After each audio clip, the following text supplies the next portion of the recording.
Posse? My name is Will, and welcome to another review here on Alpha Omega Wolf Productions.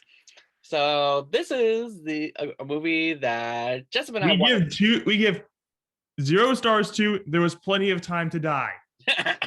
um, so we got done watching No Time to Die, the newest James Bond movie, and there's quite a bit to talk about, but with all due respect, we're going to try to avoid spoilers at all costs.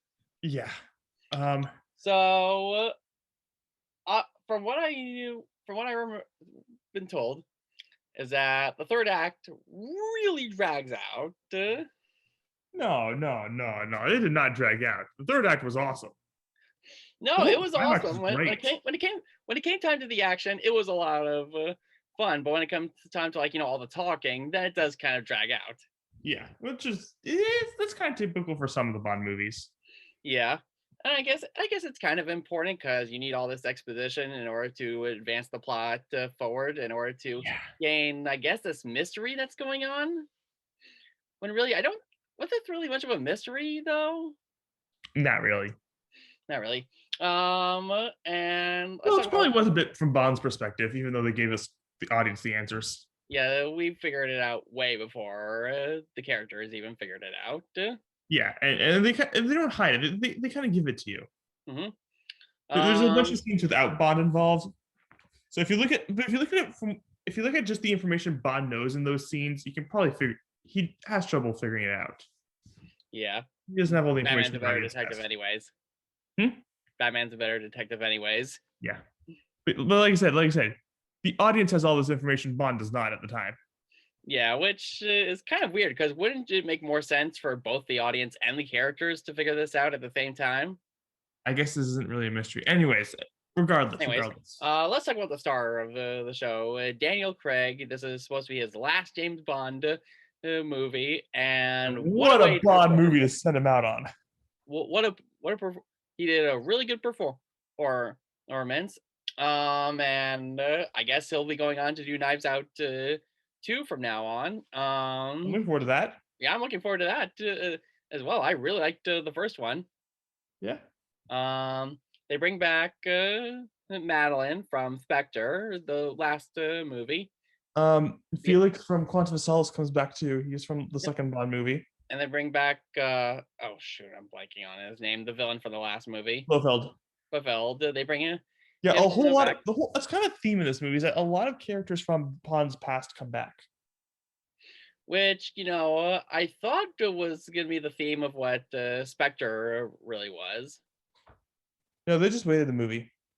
Yeah. No, and you have Rami Malek in this movie who plays this movie's a villain, and I'm not going to lie, I'm not that impressed with him. Yeah, I mean, Will and I love him from Until Dawn, where he really shines there. And there was other stuff he was in that it was really good in. In fact, we both kind of figured out that we first heard of Rami Malek from the Night Museum movies. Yeah, even though I don't think those have aged well, but he's great in those movies. Oh yeah, he is. And he was also in Bohemian Rhapsody, which I've seen bits and pieces of, and it's all right. Yeah. I've heard the movie's not great, but he's good in it. Yeah, well, he won an Oscar, so it's all good. So yeah, he was a pretty generic villain. I'm not gonna remember this guy in a while. He has a very generic villain name too, Lucifer Stoffen. I mean, I will remember that he's played by Rami Malek. No, but we're not gonna remember that guy for anything else, really. Yeah. And this movie really likes to take its time when it comes to certain things. We thought the movie wasn't gonna waste much time in moving the plot forward within the first 5 to 10 minutes. Well, I had seen this before. Remember? What was that? I had seen this before. Remember? Right. So I thought, you know what? Maybe it'll actually speed up a little bit. Maybe it'll feel like it's nearly 3 hours. No, it definitely feels like it's nearly 3 hours. Yeah, I did pay attention. I was playing Pokemon Legends Arceus while you were watching it. Oh, come on, dude. Okay, in fairness, I was half paying attention as well, because I feel like some of the talking scenes were a little bit boring, even though they were important to advance the plot forward.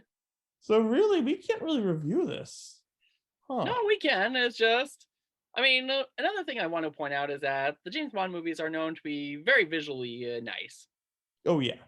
And you got Hans Zimmer doing the score. He's a legend when it comes to music.